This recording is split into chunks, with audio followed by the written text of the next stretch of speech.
What it do, everyone? What's these scenes? How you going? Today I want to talk about being a woman.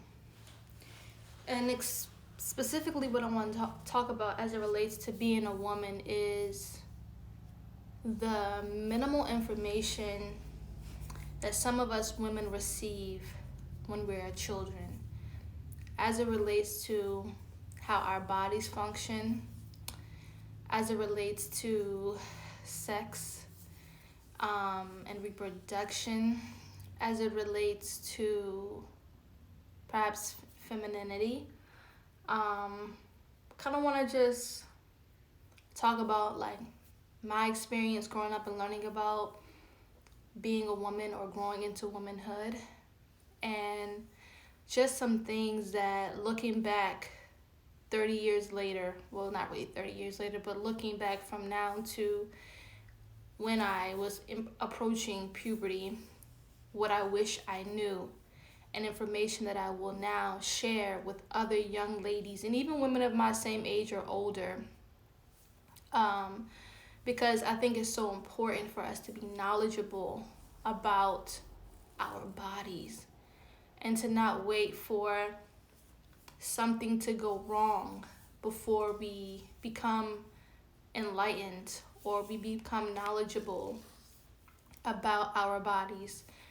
I posted on my story a question asking you to drop in the question box, what are some things that you wish you knew about womanhood? Of course, nobody responded, so I'm left to my own experiences to talk about. So growing up, I remember my mom being very frank about not sitting on men's lap. If it's my dad, that's fine, but if it's not my father, not sitting on another man's lap. I was warned at an early age about perversion of men. And I remember my mom telling me not to let anybody touch me in my private area. And that stuck with me so much that when I was young, I remember my mother told me a story about going to the doctor, and the physician, the pediatrician, had to do an exam, and it included an exam of my private area. And because my mom told me so much, don't let anybody touch you in this area, I remember she said I clenched up. I basically was not allowing the doctor to do his job, and my mom had to reassure me that it was okay. I remember my mom telling me as I started to get older and, you start to develop an interest in the opposite gender, that, there will be boys that will only like me for one particular reason, and that is to have sex with me, and that they will use manipulative language to achieve that goal, i.e. if you like me or if you love me, you'll do X, Y, and Z. So I remember my mom telling me that a lot, and I remember my mom telling me about the scripture in the Bible. Mind you, I grew up Christian, so the scripture in the Bible defining what love is. I can't remember it off the top of my head, but love is patient, love is kind, etc., etc. Just to let me know that when I'm coming across someone I like, they're trying to get me to do something that goes against my morals, that goes against what feels right to me, to know that that's not the person. Of course, I was raised to be pure, meaning raised to wait till I was married to have sex. I remember my mom having this desire to take me to the health clinic and show me photos of STDs and STIs as a means of showing me, like, if you choose this as your lifestyle and you don't protect yourself, this is the outcome. I don't know if it was just being frank and honest about the reality of what being sexually active comes with, or if it came from fear, but I will say that most of my life thinking about having sex before marriage came from a fear of disobeying God, and it came from a fear of disobeying my family members. More so because in my household, children did not come from marriage all the time. And so because children didn't come from marriage, they weren't planned, they happened surprisingly. Um, the goal was to raise me up in a generation that actually chose to be pregnant, and that was through marriage. And so I was taught, like, don't have sex before marriage. So that was like a value that I had. Now let's fast forward to menstruation. I remember going to the pediatrician. This was probably around the sixth grade, so I was probably 10, 11, or 12, I can't remember. And doing a urinalysis, and the doctor informing my mom that my menstrual cycle would be approaching. And that's when my mother and I started to have a conversation about the period. But all I knew was that there comes a time in a woman's life where she starts to have a period all the way up until adulthood. And I didn't really understand, like, what's the significance of this period. I didn't know that having a menstrual cycle is very crucial to becoming pregnant. I didn't know that a woman's menstrual cycle is like a cleanse. I didn't know that a woman's menstrual cycle can tell her things about the health of her body. I didn't know that cramping wasn't always a good thing when having a menstrual cycle. In fact, I would say my 6th and 7th grade year, I had a pretty easygoing cycle. But once I got to the 8th grade, and even up until now, my menstrual cycle was the worst on particular days, experienced severe cramping. It wasn't until maybe 28, 29 when I started to inquire, are my cramps because I have fibroids or I have cysts? Like, these are things that I never learned about my body.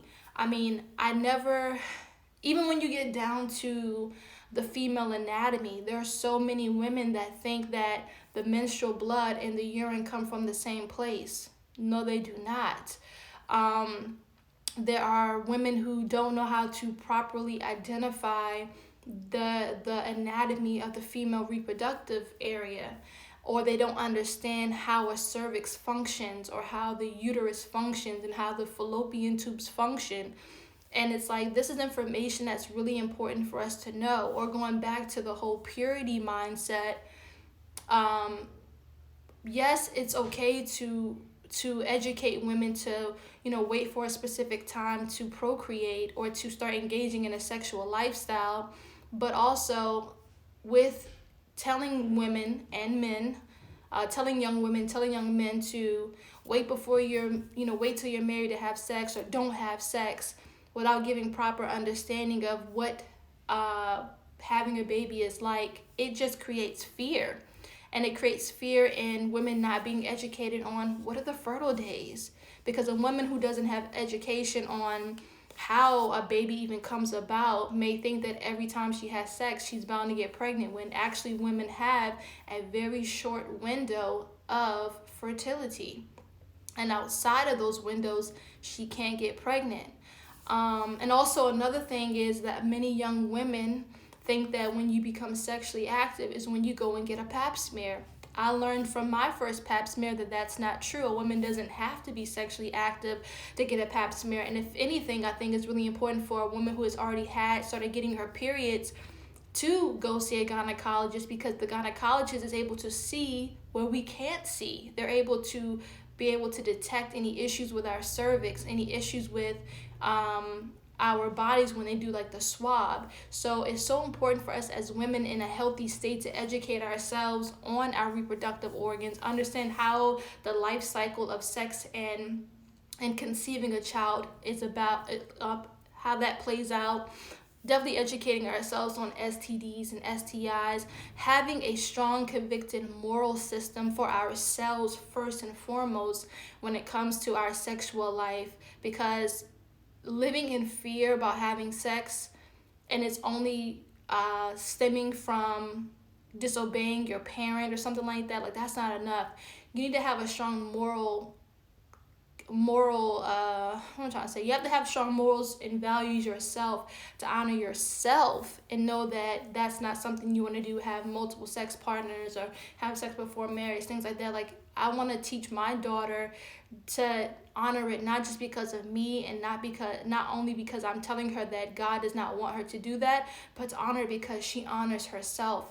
Many of us women are only inspired by not disobeying our family members. I remember being in community college and thinking of the opportunity of having intercourse and then being afraid that what if I get pregnant and I disobey my mother, my grandmother, and all my family members that have supported me up until this day. I was so focused on disobeying them and not even thinking about, well, what if I disobey myself?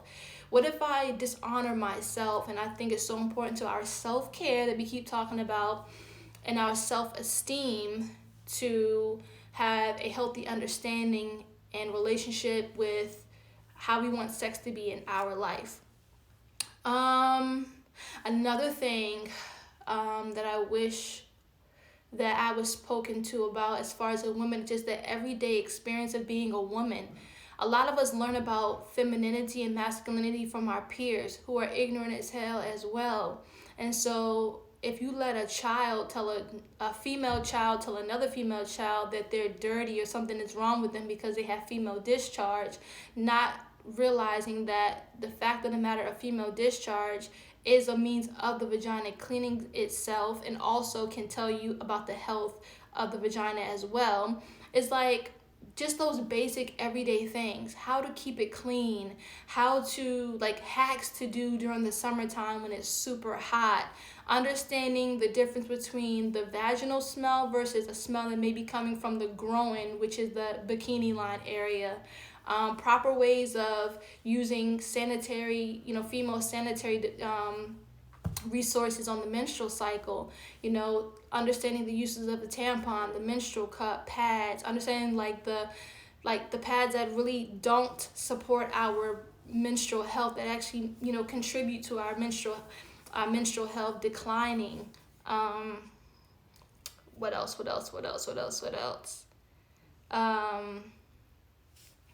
Something else I was thinking of. I can't remember. But I just think it's so important to have candid conversations amongst women of different age groups, so that we don't feel like we're abnormal. We don't feel like something is wrong with us. And I really want to just have conversations with like my nieces that are both 4, as they start to come up, to make them feel normal as a young lady, and to be honest as well with them, because for so long I've used Google as a means of learning my body, and it's not the smartest thing to do, to go on Google and research things, because it'll make you feel like you're diagnosed with something completely different. But I will say, since last year, I started to learn a lot more about my body, and it took me thinking that something was wrong with it, to even get this information. And I don't want women to discover their bodies and learn how their bodies function when something is going wrong. I want mothers, I want aunties, I want grandmothers, I want sisters, I want resources in the academic space to educate our women on what a menstrual cycle is, how to have a healthy sexual life, understanding daily discharge, understanding like just those things that we freak out about almost every single day or in certain seasons of our life. So that's what I wanted to talk about as it relates to what I wish I knew about being a female, and things that I am starting to learn about being a female.